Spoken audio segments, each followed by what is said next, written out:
July 6, 2016 ಇದು ಆ ದಿನ ನಮ್ಮ ದೇಶದ ಒಬ್ಬ ವ್ಯಕ್ತಿ 6,000ಕ್ಕಿಂತ ಹೆಚ್ಚು ಪ್ಯಾರಾನಾರ್ಮಲ್ ಇನ್ವೆಸ್ಟಿಗೇಷನ್ ಮಾಡಿರೋರು ಎದುರುಕೊಂಡಿದ್ದು. ಅದು ಯಾರೂ ಅಲ್ಲ, ಗೌರವ್ ತಿವಾರಿ. ಈ ವಿಡಿಯೋದಲ್ಲಿ ನಾನು ನಿಮ್ಗೆ ಅವರ ಲಾಸ್ಟ್ ಕೇಸ್ ಬಗ್ಗೆ ಹೇಳ್ತೀನಿ. ಇದು ಆಗಿದ ತಕ್ಷಣವೇ ಅವರ ಸಾವಾಗುತ್ತದೆ. ನೀವು ಇಂಟರ್ನೆಟಲ್ಲಿ ನೋಡಿದ್ರು ಕೂಡ ಇದ್ರ ಬಗ್ಗೆ ಜಾಸ್ತಿ ನಿಮಗೆ ಎಲ್ಲೂ ಸಿಗಲ್ಲ.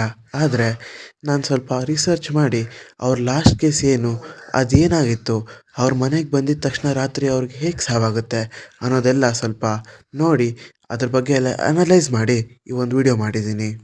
ಈ ವಿಡಿಯೋ ಶುರು ಮಾಡೋಕ್ಕಿಂತ ಮುಂಚೆ ಇಂತಹ ಹಾರರ್, ಮಿಸ್ಟೀರಿಯಸ್, ಹಿಸ್ಟಾರಿಕಲ್ ವಿಡಿಯೋ ನೋಡಬೇಕಾದ್ರೆ ನಮ್ಮ ಚಾನಲ್ನ ಅಥವಾ ನಮ್ಮ ಪೇಜನ್ನು ಫಾಲೋ ಮಾಡಿ ಅಥವಾ ಸಬ್ಸ್ಕ್ರೈಬ್ ಮಾಡಿ. 2009 ಈ ವರ್ಷದಲ್ಲಿ ಗೌರವ್ ತಿವಾರಿ ಅವರು ಇಂಡಿಯನ್ ಪ್ಯಾರಾನಾರ್ಮಲ್ ಸೊಸೈಟಿಯನ್ನು ಕ್ರಿಯೇಟ್ ಮಾಡ್ತಾರೆ. ಈ ಸೊಸೈಟಿ ಎಂಥ ಕೇಸುಗಳನ್ನ ಹ್ಯಾಂಡಲ್ ಮಾಡ್ತಾ ಇತ್ತು ಅಂದರೆ, ನಮ್ಮ ಒಂದು ಪ್ರಪಂಚಕ್ಕೆ ವಿರುದ್ಧವಾಗಿರುವಂತಹ ಒಂದು ಕೇಸುಗಳನ್ನ ಹ್ಯಾಂಡಲ್ ಮಾಡ್ತಾ ಇತ್ತು. ಎಕ್ಸಾಂಪಲ್, ಮನುಷ್ಯ ವಿಚಿತ್ರವಾಗಿ ಆಡೋದು. ಇದೆಲ್ಲ ಏನು ಹೇಳುತ್ತೆ ಅಂದರೆ, ನಮ್ಮ ಪ್ರಪಂಚಕ್ಕೆ ಒಂದು ವಿರುದ್ಧವಾದ ಪ್ರಪಂಚ, ಪ್ಯಾರಾನಾರ್ಮಲ್ ಪ್ರಪಂಚಕ್ಕೆ ಸೇರಿದ್ದು ಅಂತ ಅರ್ಥ.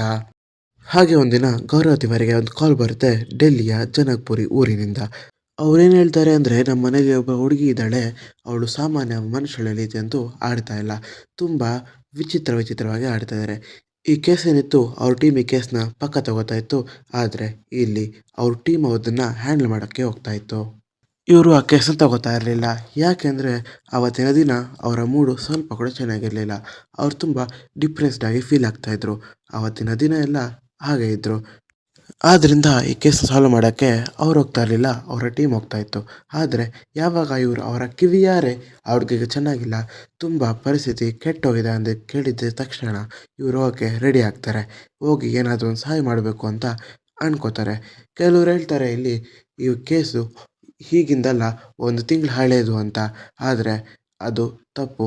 ಈವನ್ ಅವರಪ್ಪ ಕೂಡ ಹೇಳ್ತಾರೆ ಅದು ಅವರ ಸಾವಿನ 1 ದಿನದ ಹಿಂದಿನ ಕೇಸ್ ಅಂತ.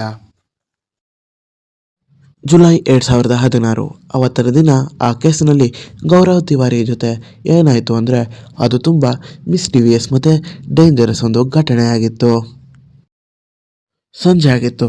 ಗೌರವ್ ಮತ್ತು ಅವ್ರ ಟೀಮ್ ಅವರೆಲ್ಲ ಇನ್ವೆಸ್ಟಿಗೇಷನ್ಗೆ ಏನೇನು ಸಾಮಾನು ಬೇಕೋ ಅವೆಲ್ಲ ಎತ್ಕೊಂಡು ಗಾಡಿಯಲ್ಲಿ ಹಾಕ್ತಾಯಿದ್ರು. ಗೌರವ್ ಎಲ್ಲರಿಗಿಂತ ಮುಂದೆ ಫಸ್ಟ್ ಸೀಟ್ನಲ್ಲಿ ಕೂತ್ಕೊಂಡಿರ್ತಾರೆ. ಇನ್ನು ಬೇರೆ ಕ್ರೂಮೇಟ್ಸ್ ಎಲ್ಲ ಹಿಂದೆ ಕೂತ್ಕೊಂಡಿರ್ತಾರೆ.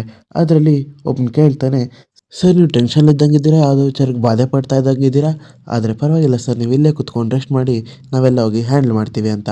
ಆವಾಗ ಗೌರವ್ ತಿವಾರಿ ಅವರು ಹೇಳ್ತಾರೆ, ಇಲ್ಲ ನನಗೇನೋ ಈ ನಡುವೆ ಸ್ವಲ್ಪ ಹಾಗೆ ಫೀಲಿಂಗ್ ಆಗ್ತಿದೆ ಅಂತ.